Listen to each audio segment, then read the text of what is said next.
Punjabi radio USA ਸੁਣ ਰਹੇ ਦੇਖ ਰਹੇ ਸਾਰੇ ਸਰੋਤਿਆਂ ਨੂੰ ਦਰਸ਼ਕਾਂ ਨੂੰ ਜੀ ਆਇਆਂ ਨੂੰ ਪਿਆਰ ਭਰੀ ਸਤਿ ਸ੍ਰੀ ਅਕਾਲ। ਮੈਂ ਰਾਜਕਰਨਬੀਰ ਸਿੰਘ ਅੱਜ ਇੱਕ ਵਿਸ਼ੇਸ਼ ਗੱਲਬਾਤ ਲੈ ਕੇ ਹਾਜ਼ਰ ਹੋ ਚੁੱਕੇ ਹਾਂ। ਜਿਵੇਂ ਆਪਾਂ ਸਭ ਜਾਣਦੇ ਹਾਂ 2024 ਇੱਕ ਇਲੈਕਸ਼ਨ ਈਅਰ ਆ।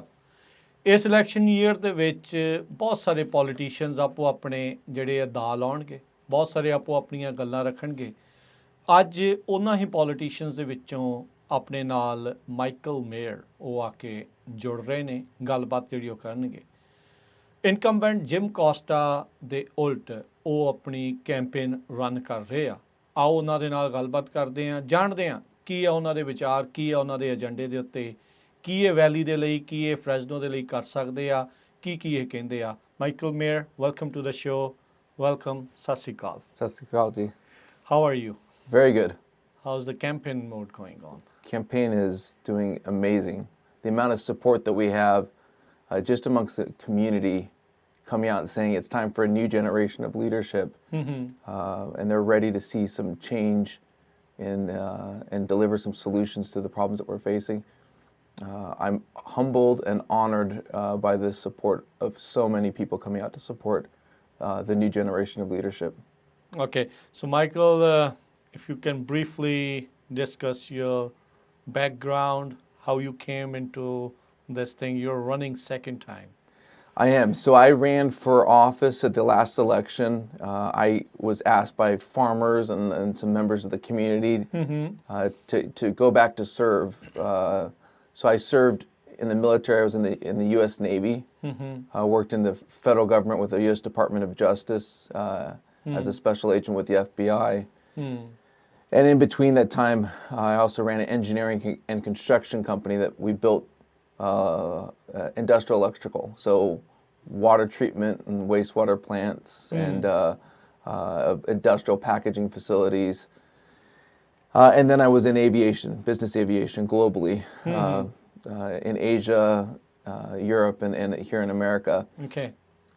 And all of that, they said, we need somebody to start a new generation to go serve. Some young person coming in. Your family, my wife's family's in farming here. Our kids are in the local schools. And I said, let me talk with my wife and my family. And everyone said, go do it. Okay. And we ran, and it was a short race, and we almost won the seat. And so because of how successful we were in such a short time, the party and the community said, will you do it again? And we are, and that's why we expect to win the seat in November. Okay. So you born and brought up over here in California. I think you born in Kingsburg. I was born actually, in California. Grew up in Tulare, in Tulare County. My wife's family and my wife is from Kingsburg and Reedley, and so you live where your wife is from, and that's where our kids are in school. So how do you see California changing since you were born, you were brought up over here? What kind of changes you've seen California go through? We've seen a lot of growth. I left for the military right after 9/11, so I graduated. September 11th happened over 23 years ago. That was your moment. That was my moment. So November 16th, 2001, I enlisted in the Navy, and then went and did nuclear power production and served in the silent service submarines. And that really started a trajectory of exposing me to higher education, amazing technologies, and ultimately coming back to the Valley, I've seen a lot that's changed. Crime has gone exponentially on the rise. Okay. We've seen a lot of increases in regulations and bureaucracy and making it more difficult for the small business owner to be able to operate. And there's just been significant challenges that I did not see as barriers to get into business, and barriers just to live here. The cost of our electricity has gone through the roof. True. The cost of our food has gone up. I remember Carl's Jr.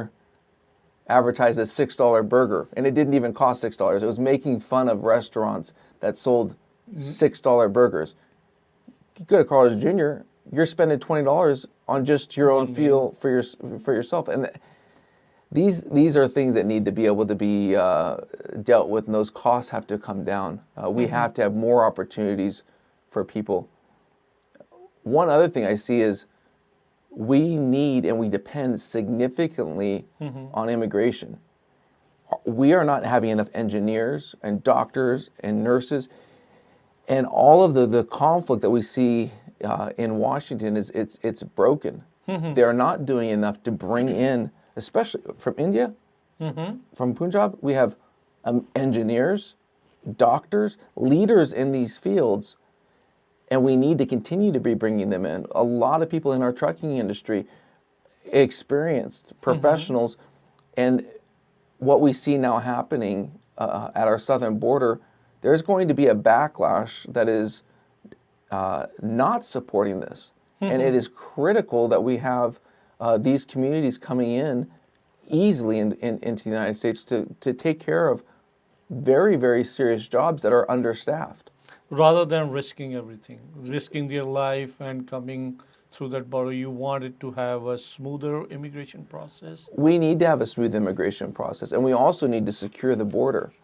There's so many people, people within the Sikh community who are victims of criminals that came into the country illegally and have taken the lives of our police officers, of our store owners, who have just completely devastated. Americans.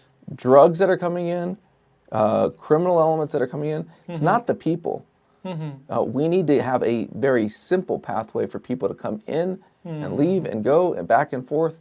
But we have to start protecting our communities and stopping the drugs, stopping the violence, and stopping a whole host of lot of very, other things. very concerning things. So Michael, you're running in California District 21. Yeah. What are the areas and what are the major issues in this district you'll see? So District 21 is Fresno County and Tulare County. Okay. The city of Fresno is the vast majority of the district. And it goes Sanger, taking the 180 out, all the way through the foothills. A lot of citrus farming and stone fruit, Orange Cove, Lemon Cove, Visalia, the city of Visalia, Exeter. You have Selma, Dinuba, Kingsburg, Reedley, and it even goes out towards Kerman on the west side of the district. Okay. Fresno, as I said, is the largest population of the district. It basically covers the city of Fresno, which I shared is the 33rd largest city in the United States of America. Fresno is bigger than Atlanta. Wow. It's bigger than Kansas City.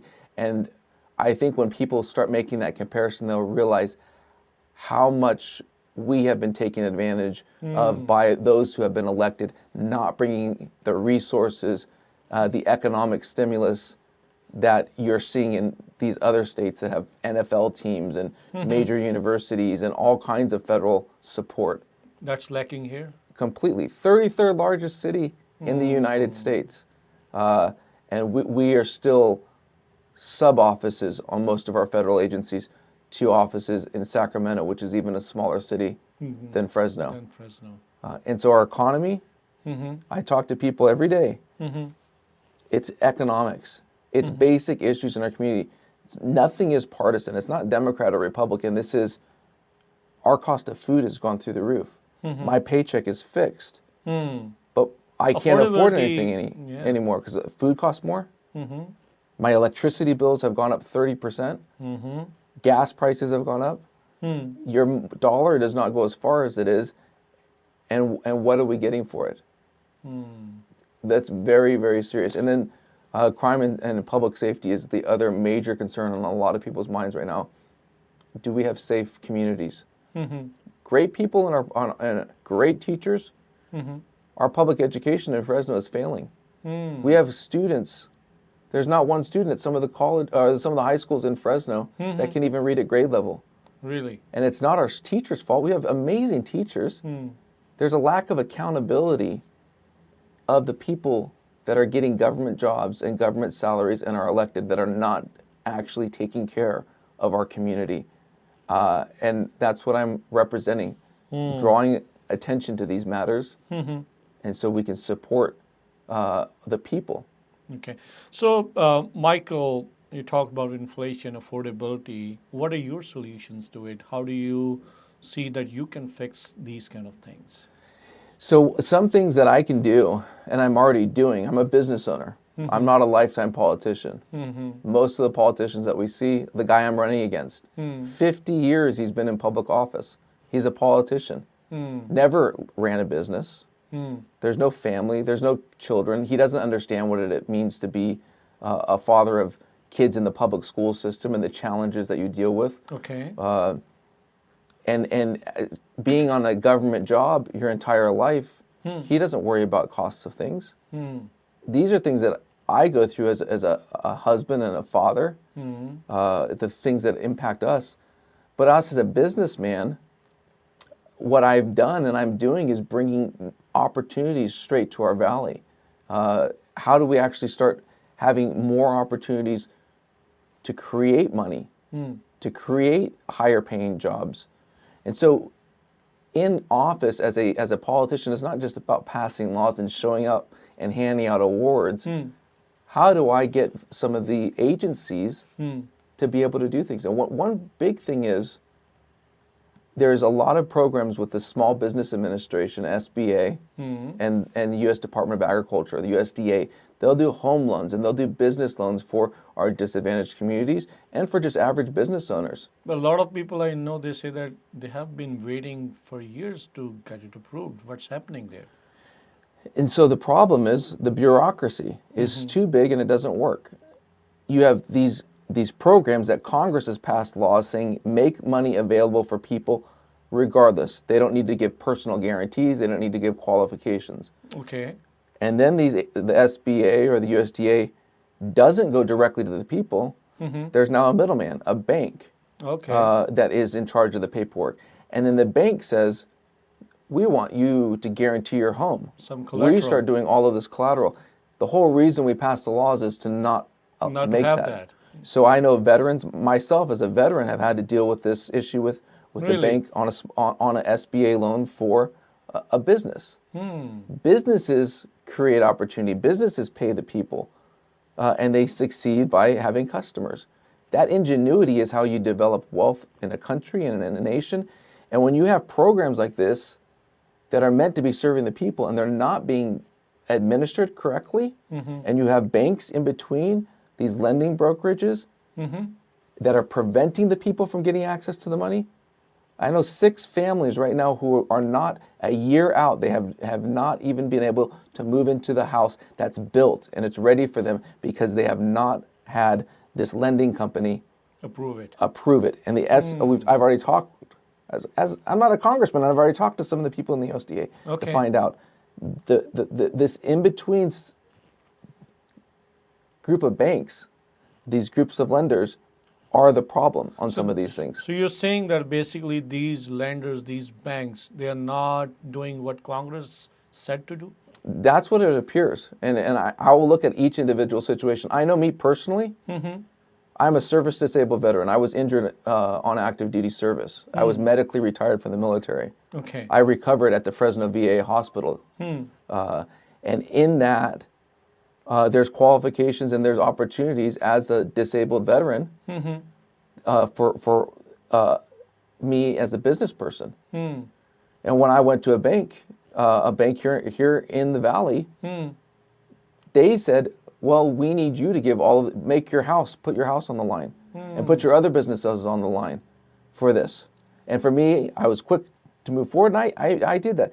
And then I started investigating this after the fact. There's no requirement. They should have never done that. It's completely taking advantage of me in the state I was in as a veteran. And I'm seeing this happen to other people, the Hispanics, the Latinos, that community. They're trying to buy ranches and farms. But they're getting all of these things. Congress said that's not supposed to happen. And banks are adding these in. These people are trying to buy homes. They can't do this because these banks, and somebody needs to start investigating this. I want to have a complaint and a hotline. Call me. We'll go figure this out. I was in the FBI. We'll go investigate those places. Those are unfair, predatory practices on the communities that are building this entire city. When those programs were specially built for that. Exactly. And that fires me up. As a military veteran, there is no veterans in Congress from the Central Valley. None. Not one. California has more military veterans than any state in the United States. And still no representation. The largest population is right here in our Central Valley, and there's not one serving. There's 52 members of Congress California has represented in Washington. Only 6 have ever served. None here in the Valley. And that's one of the things that I want to represent that community. I want to represent all the communities. My last name, Maher. It's a blessing. I intend to be a blessing. What I'm doing is, it's a service. It is really me giving back. To the community. It is. Yeah, okay. It's seva. Seva. Yeah. Maher. Yeah. So you see how he used that? So he knows his Punjabi as well. I've met him multiple times. Last time he was there at Jaswant Singh Khalada Park when they were celebrating his death anniversary. That's we were talking about at the time. So he knows his Gurbani too. Sometimes he reads the hymns. He knows more sometimes about Punjabis than Sikhs. Some Sikhs might not even know, which is a good thing. You're trying to communicate to that community. You're learning about them. When Punjabis or Sikhs come to you or your party, Republican Party, what are the issues they see locally over here? What are the things they want you to work on? I saw when I went in right after the military, a lot of hate crimes that were committed against the Sikh community. They say, "Oh, it's a turban. It must be a terrorist." And to me, I chuckle because how ignorant are you To say that. to say that? Do you not understand what the Sikh community represents?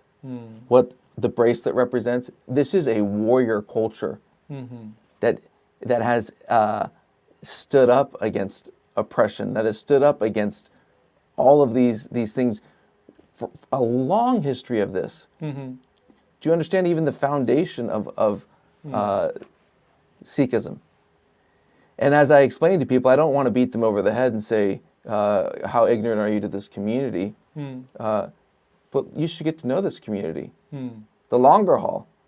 You want to have, you're in time of need, you can go to any gurdwara and you can go get food immediately and be cared for. So don't be attacking them because of a lack of understanding. How about we embrace those communities? And that's one thing that was expressed and I've seen firsthand. The other is a lot of the Punjabi community that's come to America is how do I get the American dream?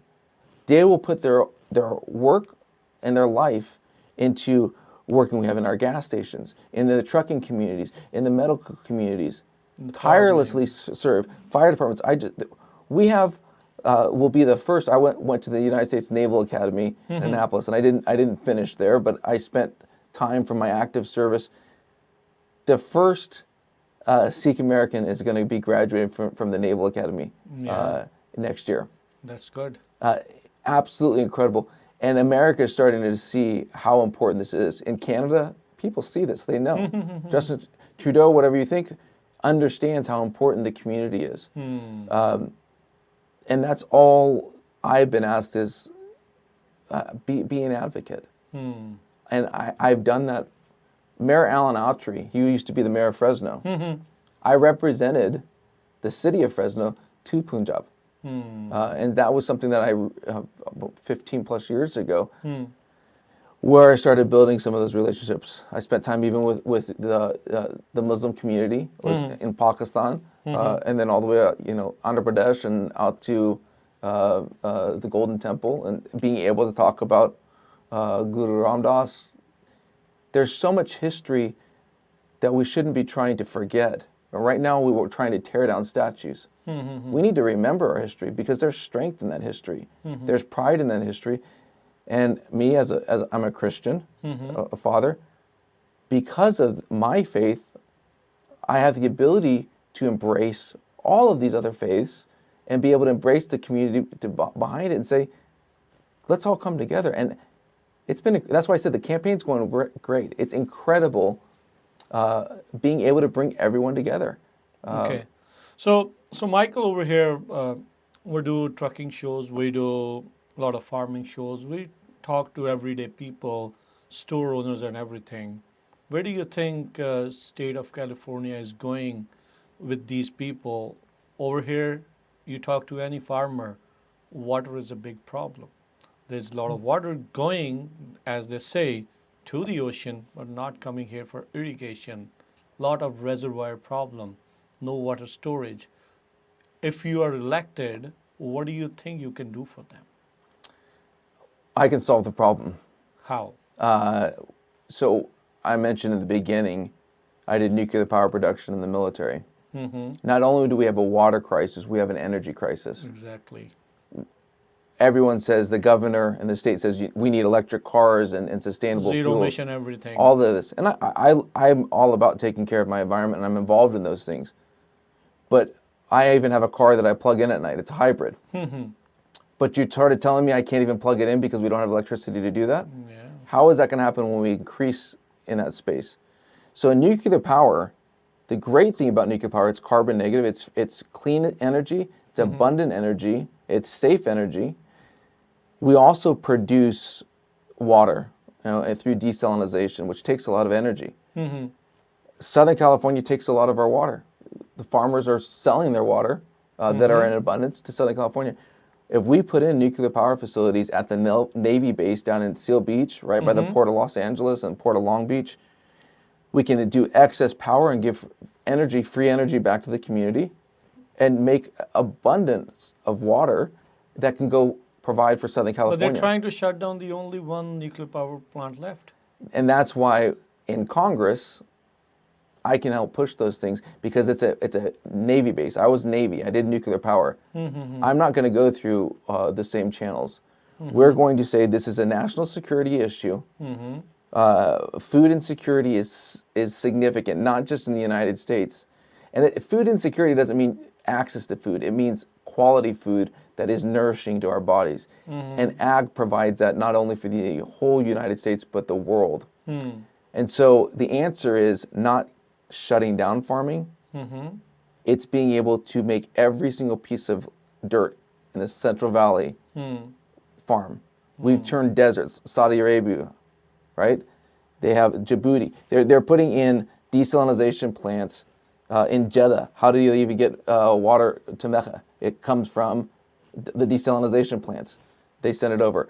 Israel turned their entire desert. They're producing so much water, they're selling it, and this money is generated supporting that water system.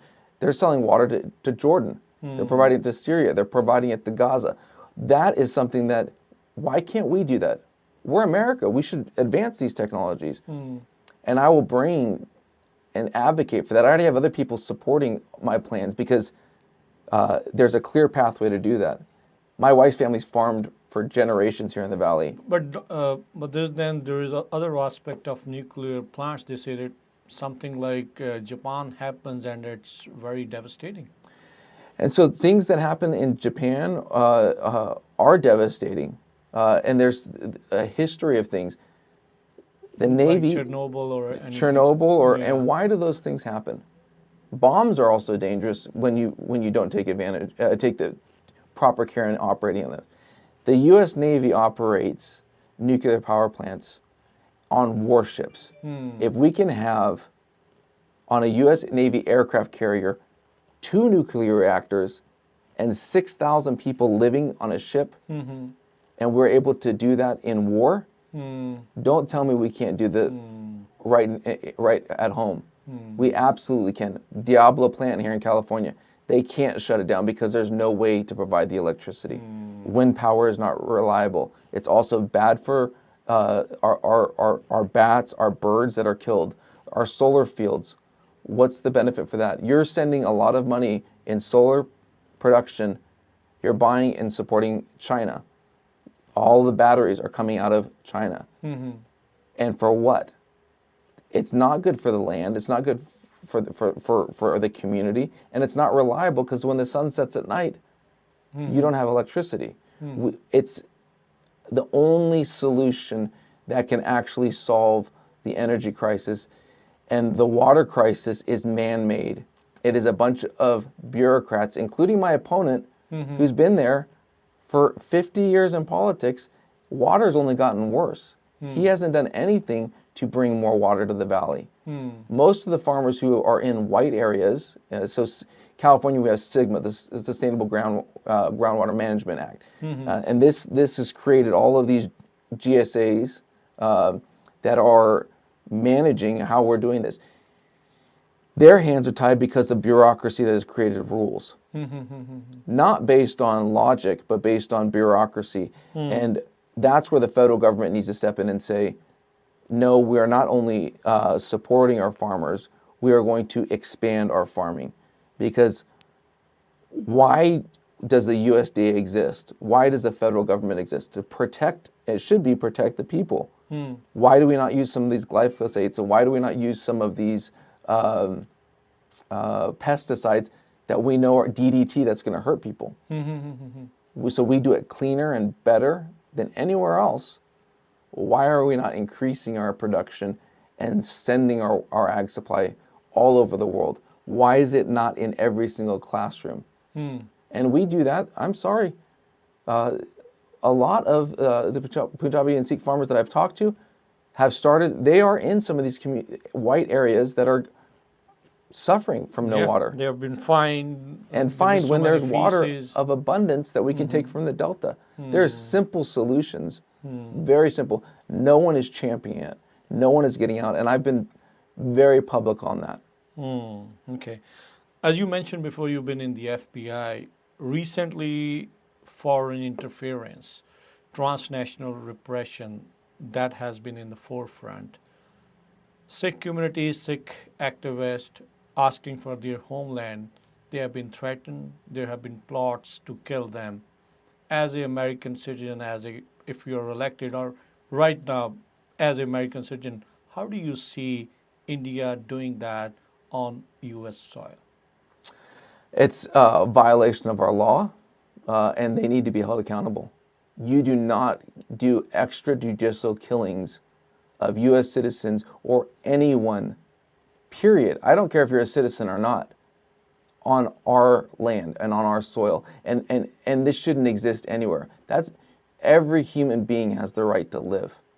And when we see these assassinations, it happened in Canada, here in the United States, that is not how you solve political differences, period.